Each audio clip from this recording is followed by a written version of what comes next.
Le Fonds monétaire international a approuvé le 26 juin 2017 un accord de prêt d'un montant de 390,4 milliards de francs CFA en faveur du Cameroun. Ce prêt, qui s'inscrit dans le cadre de la facilité élargie du crédit du FMI, s'étalera sur une période de 3 ans et vise à restaurer la viabilité budgétaire et à débloquer la croissance du secteur privé. C'est des crédits généralement donnés pour le fonctionnement des États parce que les États n'ont pas pu avoir suffisamment de recettes pour couvrir leurs dépenses de fonctionnement.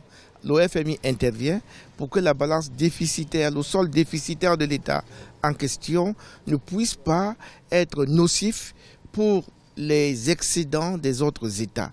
Donc le FMI intervient comme gendarme financier pour réguler cette situation-là. L'économie camerounaise, la plus importante de la sous-région, fait face à une décélération de sa croissance, à un déclin de sa marge budgétaire et à une hausse rapide de sa dette publique.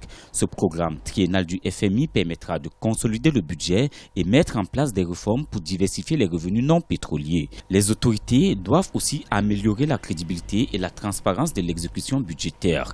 Seulement, pour certains experts, la seule intervention du FMI ne suffira pas. On aurait pu nous-mêmes nous en sortir soit en réduisant nos dépenses de fonctionnement pour les aligner à nos recettes de fonctionnement, à nos recettes propres, ou alors mettre en place une monnaie qui est la nôtre.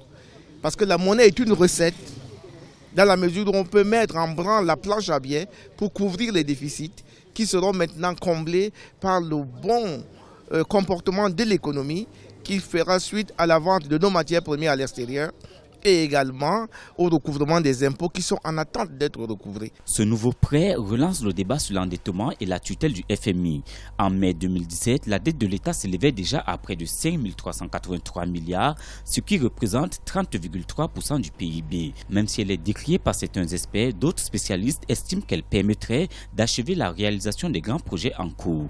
Le Cameroun dispose selon le gouvernement d'un stock de dette soutenable selon la norme en vigueur dans l'espace CEMAC qui autorise un endettement équivalent à moins de 70% du PIB.